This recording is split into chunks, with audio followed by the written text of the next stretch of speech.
सोचिए एक ऐसी जगह, राजनपुर। यहाँ आज की तेज तर्रार दुनिया सदियों पुरानी डरावनी लोक कथाओं से मिलती है।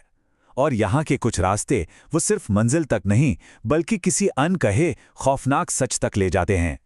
बेटा, रात में वो पुराना पीपल वाला रास्ता कभी मत लेना। ये सिर्फ एक सलाह नहीं थी, बल्कि एक चेतावनी थी। एक ऐसी चेतावनी जो आने वाले खौफ की बस एक शुरुआत थी। भारत के गांवों में अक्सर कुछ कहानियां सिर्फ कहानियां नहीं होती, वो चेतावनियां होती हैं। तो आज हम ऐसे ही दो प्रेत बाधित रास्तों और भटकती आत्माओं की कहानियों के अंदर घुसेंगे। चलिए इन राजों से पर्दा उठाते हैं। तो चलिए शुरू करते हैं हमारी पहली केस फाइल से, राधा का बदला।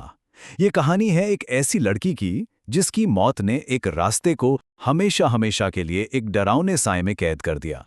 यहाँ पर ना दो दुनियाएं आपस में टकराती हैं।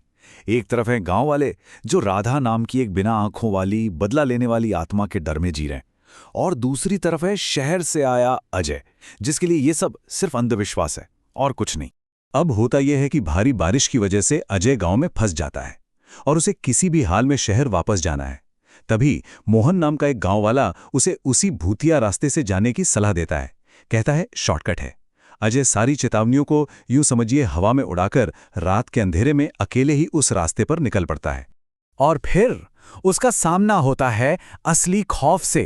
पहले उसे कदमों की आहट सुनाई देती है, फिर किसी के सिसकने की आवाज, और जब वो टॉर्च की रोशनी घुमाता है तो सामने सफेद साड़ी में एक औरत दिखती है जिसका चेहरा खून से लथपथ है और उसकी आंखें नहीं हैं। उसकी सिर्फ एक ही मांग है, मुझे मेरे कातिल तक ले चलो।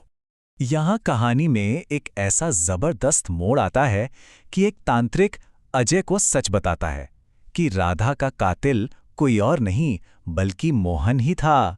हाँ, वही मोहन जिसने अजय को इस रास्ते पर भेजा था।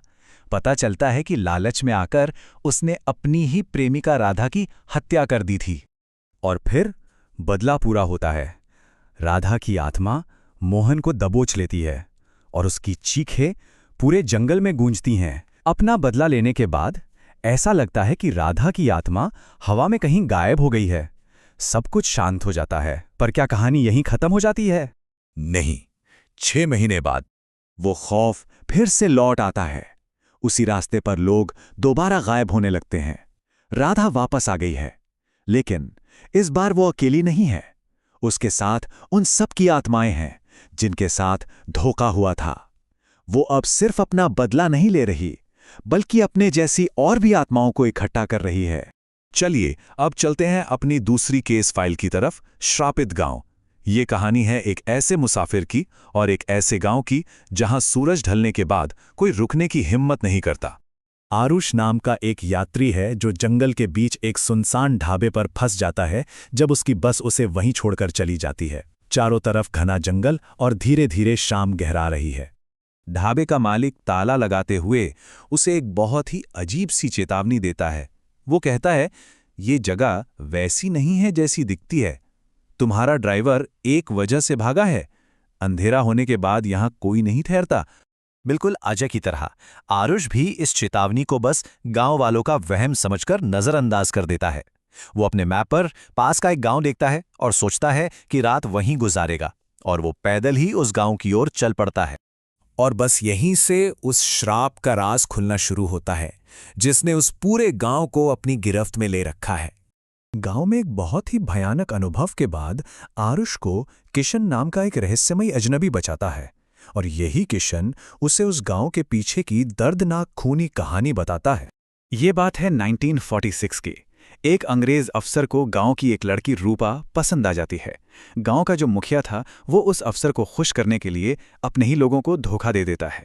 रूपा की शादी वाले दिन मुखिया अंग्रेज सैनिकों के साथ मिलकर पूरे गांव में आग लगा देता है। रूपा, उसका दूल्हा और सारे गांव वाले सब जिंदा जल जाते हैं, और तब से लेकर आज तक उन सभी की आत्माएं अपने आखिरी दर्दनाक पलों में फंसी हुई उसी गांव में भटक रही हैं।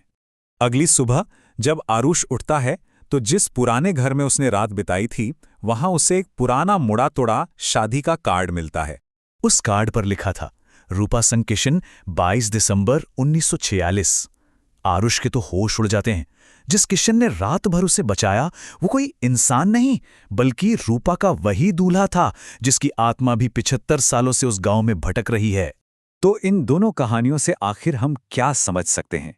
ये सिर्फ डराने वाली कहानियां नहीं हैं, बल्कि ये हमें उन भटकती आत्माओं के पीछे छिपे गहरे दर्द और सदमे को दिखाती हैं।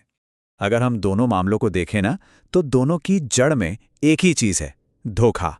राधा के रास्ते पर ये एक व्यक्तिगत धोखा था जो सिर्फ न्याय की तलाश से शुरू हुआ और फिर धोखे का शिकार हुई और आत्माओं के एक समूह में बदल गया।